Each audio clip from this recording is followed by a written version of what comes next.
Hey, how's that coffee coming? It's just brewed actually, just this minute finished. Oh, fantastic. We top your cup up there. Oh, good man. Well, today's topic, which is on my mind, is Sega versus Nintendo, a history. From the Master System and NES all the way to N64 versus... all the way up to the Dreamcast and GameCube, up to Sega's sad bow out of the industry. So maybe go over a bit of a topic of Microsoft replacing Sega and your thoughts of that later on, because it kind of did. One left and one jumped in. I don't know about replacing, but we'll get to that when we get to it. Alright, so to begin with, Nintendo was the birth. Yeah, Nintendo was the original. Nintendo. So from 8-bit, talking NES v Master System, like everyone knows Nintendo with the NES kind of saved gaming from, it's from disappearing, brought it back into the mainstream and made it seem, like a real thing again, not just some sort of nerdy distraction. Yeah. And they established so many formulas, so many genres. You look at your Mario, your first Zelda, and all those games like that established so much, like that set the benchmark for what was to come. Oh yeah, very hard thing to compete with. Well, it was just a simplistic box you plugged into your TV, plugged in two pads, and away you go. Yeah, simple as that's that. That's cartridge gaming. Released about 1983 in Japan, I believe, as the Famicom, and then in 1984. In the US. Let's not jump ahead of ourselves. There were obviously games consoles before the NES, but the NES was the first big commercial one. Well, the Atari 2600 was the first big console, but then console gaming just died. Nintendo resurrected it and made it what we know and love today. Of course, and you look at there was a lot of big Atari franchises, but let's just face it, the 8-bit, the birth of Mario and Sonic, they're the big icons of gaming Sonic history. was birthed through 16-bit, but yeah. Oh, yeah, but you've got the 8-bit Sonic game as well. Yeah. That's really, the Mega Drive game came out before the Master System one. That's the Master System one was just a companion game, like the worst version, basically. Oh, I liked both. I know it's that's essentially what it was, the less good version to go with it. It's like a Dimps kind of, except whatever company made those games is a lot better than Dimps. Unless we're looking at that's a completely different kettle of fish. Exactly. I would say that Dimps have done better. But as moving on from that whole area. Sure. So we're looking at, which console is better and why, essentially. Of course, and just sort of, Let's look at the pros and cons of each machine first of all. The NES, well, it's still about personal preference. This goes on to modern day machines now. You either like Sonic or you like Mario. You can like both as well, I guess. But if you have to choose one or the other. It's simple as that. They're the flagship of each company, the flagship franchise. I really don't think the Sonic v Mario thing. Well, I know there are Sonic games on the Master System, but I don't think it's really part of the debate here. Well, there's 3 apiece. There is, but I just don't really like. As much as I like the 8-bit Sonics, they're not really this main force of Sega for me, and they're not going to compete with the big Mario games. Like, in all fairness, those Mario they were focused on this machine. It wasn't a companion thing. It was just the Marios, and then the SNES came out. And exactly. And the Marios were out a lot before those 8-bit Sonics, and the 8-bit Sonics were never, the main Sonics. They were kind of, extras. Well, let's look at the franchises then. We've got the Mario franchise, the Zelda franchise, and the Metroids. Metroid, Kirby. Oh yeah. To be fair, it's established a lot back then that they're still going strong with now. Sega did all they could, but Nintendo just had their finger on the buzzer with that 8-bit machine. It was perfect. Well, it's hard to compete with a machine as iconic as that. You have to say, this is go quite a one-sided battle early on, but as Europeans that we both are, obviously we both live in England, of course. We've had more exposure to Sega because the Master System was took off a lot more over here because Nintendo kind of neglected this territory. They didn't really care about it. They already had America and Japan, which gave Sega a big opportunity to help establish themselves, and it did. We even got the Master System too, which had its life long into even the 16-bit eras. That's why there's so many conversions of those 16-bit games on 8-bit. Definitely. Now, purely for European territories almost, because we love that Master System. Yeah, that's true. I mean, Well, let's look at the games themselves. I mean, iconic games on a NES, first of all. What you think of the NES machine? What images come to their mind? I mean, when you I think it's what we've already established. Basically, you talk about Mario, you talk about Zelda, Metroid. Which Kirby. Mario? Which Kirby? Which? No. Well, there's only one Kirby, but for the Mario, for me, it's Mario 3. Yeah, Mario 3 is. I think that's a no-brainer. Everyone would say that is the best. Probably, in my opinion, the best Mario ever made. Yeah, well, it's definitely. By that. Definitely, people would always be that contender, wouldn't it, for that, and that alone is enough. You talk about the best Mario, and it could be the best Mario. That is quite a statement in itself, Oh, definitely. I mean, and Nintendo, at least in that period, made perfect games. They wouldn't release it if it had any flaw. They would just hold on to it. Well, in their mind, they wanted to have this. They had this thing where they would only let companies release 5 games a year on their console, and even then it had to be up to Nintendo's standard. That this is the way that they tried to ensure quality. They annoyed a lot of other game companies at the same time doing so, who felt they should have complete control over what gets published, and they would never be able to get away with something like that now. But they did ensure that there was a certain benchmark of quality. I've mentioned this in another video, and I'll mention it again, but in a different kind of light. I've compared Nintendo to Disney on one occasion. Miyamoto is just like the Walt Disney of the video game world, if you think about it. The imagination, the franchises that were made, the perfect quality of each game. And the fact that behind the scenes he's meant to be, quite the dick to work for. Exactly. Not in a bad way, but like... No, he's just a perfectionist, and he wants everything done in a specific way, and he won't release it till it's done, which is good. I mean, Nintendo would never rush deadlines for a Sonic 06, or Mario 06. They would make sure it's as they want it before it's released. You wouldn't expect them to release it. They might release games that are kind of maybe average every now and then, but never anything truly awful. Oh yeah, they set a goal, and it will be reached, and as glitch-free as possible. Sure, Mario 64 had glitches, but it was pushing so many boundaries it was bound to have glitches. I think Mario 64 is one of those games where you only kind of notice these things in hindsight, because at the time, you were just so amazed by what you saw. People still remember Mario 64 more fondly. But we'll jump more into that on Nintendo 64, obviously. But so if we were going to wrap up this 8-bit era, let's just do a top 5 of each console, and then let's name our favourite. But first of all, let's name the games. So we haven't hinted which one we prefer just yet. So for me, let's do Nintendo first. For me, Nintendo would be my top 5 games. Mario 3, obviously. Legend of Zelda. The first Metroid. I'm a big Metroid fan. Can you elaborate more on why you like these games, though? I mean, what attracts you to each one? Yeah, well, we talked about Mario 3 already. I think Mario Zelda 3 is just a very good. It's just one of those perfect platformers. It's got kind of some annoying difficulty spikes. Sure. And it's probably a bit long to play through in one sitting, like the NES expects you. The problem, that's why the All-Stars version was superior, because that save state was essential for that game. The save feature, but it's just the game's got so much character, so much charm, and the music, the visuals especially for that console are outstanding. Yeah, you wouldn't they pushed it as far as it could go. Yeah. What else can you say? It controls and feels. Everyone knows about Mario. Oh yeah. Power-ups were amazing. More power-ups than first 2 Marios, and it's just the worlds. Everything else is just amazing. It's an adventure. Legend of Zelda, I would say.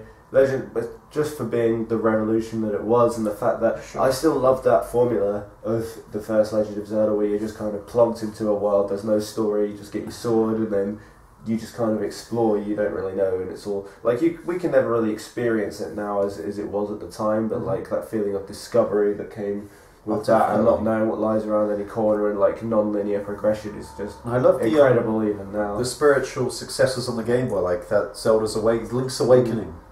Link's Awakening for me is because we're not really going to talk about handhelds. I just throw this in now. I've been playing Link's Awakening, and maybe a brief Game Boy Game Gear thing actually. It's kind of a pointless. Sure, because Game Boy wins. Let's be honest. Just to briefly, Link's Awakening is the perfect blend between the first Zelda and the SNES Zelda for me. So that's why I like Zelda. Metroid. Metroid's kind of frustrating.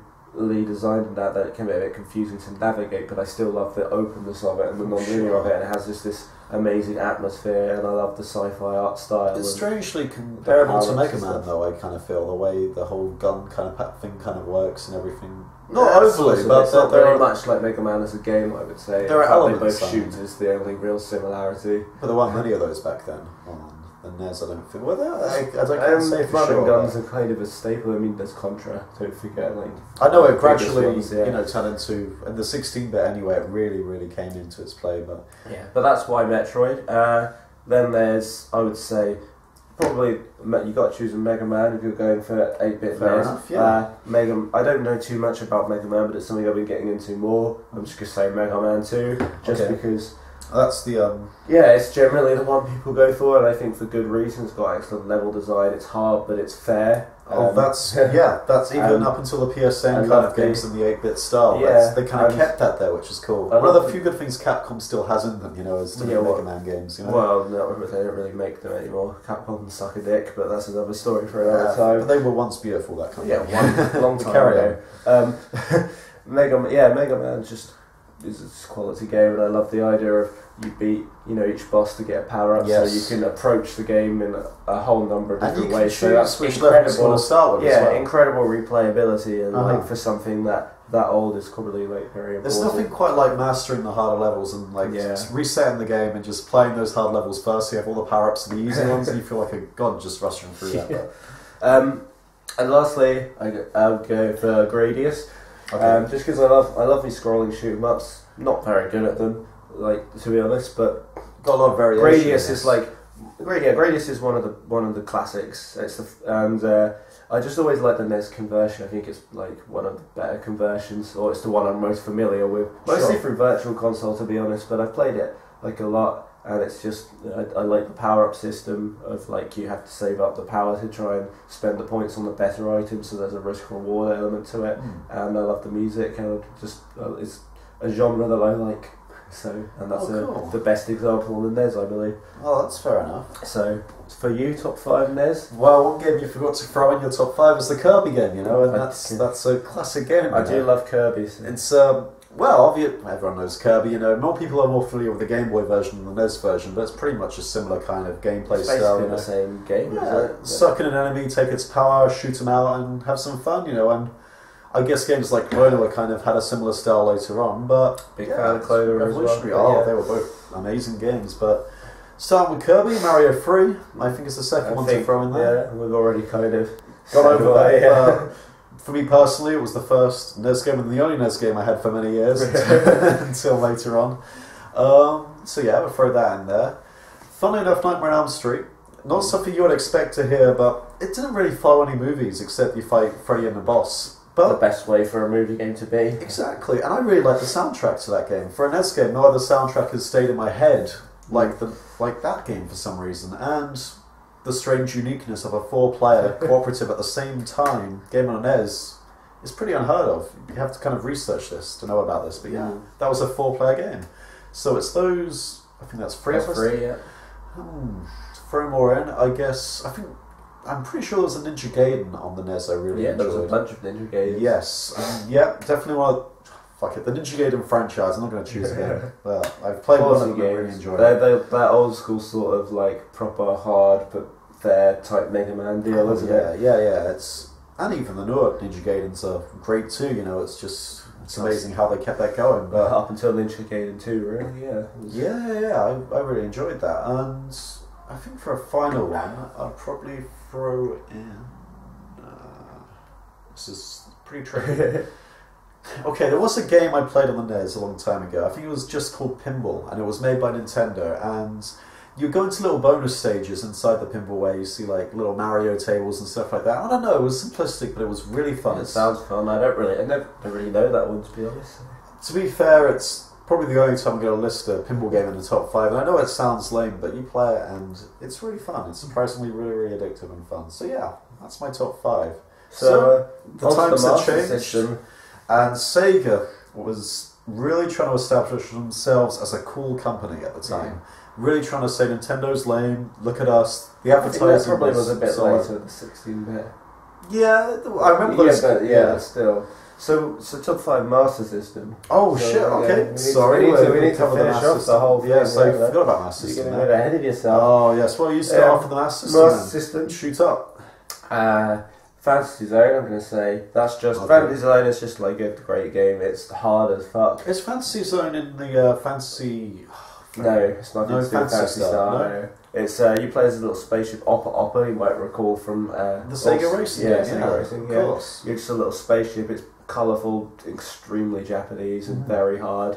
It's just a really great shooter game. It's just a lot of fun. There's like really no others with the kind of style of it. I would say just crazy style. I will say that 8-bit version of the first Shinobi. I mean, yes, I'm going to throw that in mind too. That's like a classic game. Yeah, like it's not as good as the arcade one, which I will always prefer to play. And now that it's available, I've got it on my 360. You know, I'll choose that version every time. At the time, like Master System Shinobi was like a really solid conversion. The thing is, I think if you owned the Master System game back then, you'd probably want to play that more now, just for nostalgia. Maybe, but I try not to let nostalgia influence my decision because the arcade version is superior. It is superior. I can agree with that, but I'd rather play that just for old school kicks. You know, I just kind of like that. So Alex Kidd, the one that's bundled in my Master System 2. It's kind of synonymous with Master System for me. Well, like that is the Sega mascot for that era, as far as I'm concerned. Sure. Like Alex Kidd is a game I've never been very good at, but I always enjoy getting to the first level and being beaten at rock paper scissors. I was never keen on the other Alex the Kids games. Just that original one. They are good, but like that one, I guess, is to do with what you say with nostalgia as well. Like everyone remembers Alex Kidd punching those blocks, getting those money bags, buying a motorbike. It's all fun. It's all fun. The great power-ups. I'm going to say R-Type. Again, I mentioned I love scrolling shooters, even if I suck at them. And R-Type was a really cool conversion. It's probably like the best 8-bit version, especially because it had a level that was unique only on the Master System, like still to this day, I believe. So, you know, that's R-Type is one of the all-time greats. Well, why not? You know, so got to stick that on there. Of course. And, you know, even though I said before about the Sonic games, you know, they're not, none of them I feel are as good as their Mega Drive counterparts, not by a long way. But we're talking about if you haven't got a Mega Drive in the house, you would want a Sonic game in the system. I would say Sonic Chaos because I loved that one the most back in the day, and I still like it. I mean, apart from Triple Trouble, which is a Game Gear exclusive, but I love Sonic Chaos. The levels are short and easy, but it's got a kind of Sonic CD quality to it where it's more about how you explore the levels. Super peel outs as well. It has that, but I mean more in the sense like if you really want to beat the game, you have to get the Chaos Emeralds, and that involves you collecting 100 rings in the stage, so those levels were built to be explored, not just to be just finished. Oh, sure. And I like that's kind of different. And in my opinion, Sega really did as best as they could with an 8-bit console in their Sonic franchise. Yeah, they did their best. Like they didn't have the open level design and they didn't have the momentum physics or anything, so they were more kind of standard platformers than they were Sonic games, but they were still decent platformers. And at the end of the day, sure you could say they were counterparts to the Mega Drive versions, but those games were nothing like the Mega Drive, except the first one. Yeah. They were nothing like it. They still... Unlike what the... I still think they were made as alternatives for people who didn't have a Mega Drive, just to sell Sonic. But I believe what Sega... I know I'm going to jump out of topic quickly and then get right back into this, but what Sega are currently doing when they make weaker versions of the console games on the 3DS or whatever else, or the Sonic Unleashed kind of deal, don't bother. Just make a different Sonic game for that machine and have... just probably do it completely different. Do your own thing with one and the other. So your top 5 Master System then? Well, when I was speaking about NES, I forgot to say Bubble Bubble. Yeah. Now I'm going to throw in Master System and NES. I'm not going to replace one from the NES. I'm just going to say I wish I threw that in the other ones. But yeah, they both have Bubble Bubble. We've already covered Bubble Bubble in a whole video, so check that out if you want to see why we love Bubble Bubble. You must. I would say. You must. Yeah, definitely. And we found a way to beat that damn boss as well. Yeah. But anyway, I'll tell you about that another time. We certainly will. Anyways, carry on. Bubble Bubble number 1. Bubble Bubble, of course. Sonic 1. Mm-hmm. Great charm to that game, great fun, and to me it feels... I know the levels are very similar to the Mega Drive 1, but it feels different. To me personally, it feels different. I love the bridge zone. The bridge zone is amazing. That's familiar with the music. Excellent. It's so good. And I think that's the level in the Master System game which was later reused for the Tails theme. This is kind of a theory, I think, rather than any solid, but yeah. I hope that's true. I really do. But anyway, there's that. Those two... This is going to sound crazy. I hate this game, but I'm going to put it in my top 5. Okay. Part versus the Space Mutants, and I'll explain why. That is insane. Because it's one of those games, if you lived on a desert island or wherever else, you'll never complete it. You'll have it forever. You'll get frustrated. The first level. Throw it down, exactly. But when you beat that first level and figure out every secret, you'll be so like, oh my god, you know, I'm getting more and more productive into this game and getting further into it. Okay, so that's 2. It sucks, but I like it. Yeah. I can't explain that. So there's those 3 actually. Oh, Sonic. Oh yeah. Yeah. Shinobi. Shinobi, yeah. Yeah, of course. So that's 4. Great games. A final one to throw in, I would probably say the Missile Command. Missile Command and... the arcade smash hits. Yes, that was amazing. Missile Command, Centipede and... the alleyway type game. Breakout. Yes, Breakout. It's just a collection of 3 classic arcade games everyone knows and loves. Back then, in the 80s, having that on a little machine, it must have been tremendous. That was the strength of the Master System, was the arcade conversion. Well, I'll tell you the one problem with that. There is just one problem, and that is the fact that you couldn't save. If you could save those high scores, it would have been perfect. This is regrettable, but that's old technology for you. Well, this is something going into the 16-bit, we can kind of transcend into that now. Yeah. Nintendo, this is a big pro. So we're on to this. We have to say, firstly, NES or Master System. For me, NES, hands down. I'm a big Sega fan, but they can't compete with that in this instance. I love the Master System. I think it was a great machine, games, but Nintendo were just the kings. Well, I mean, they changed gaming with the NES. Like, it's hard to compete with that. Like I think I probably said. Oh yeah, well there's more quality in a NES, I feel, games-wise, and there's more quantity as well. There's more games to choose from, so you have just I don't know if there is more quantity, but anyway. I'm pretty sure it's because Master System such a big stretch of years. Yeah, maybe, but like the Master System, like there was that thing anyone could publish what they wanted. That's fair enough, yeah.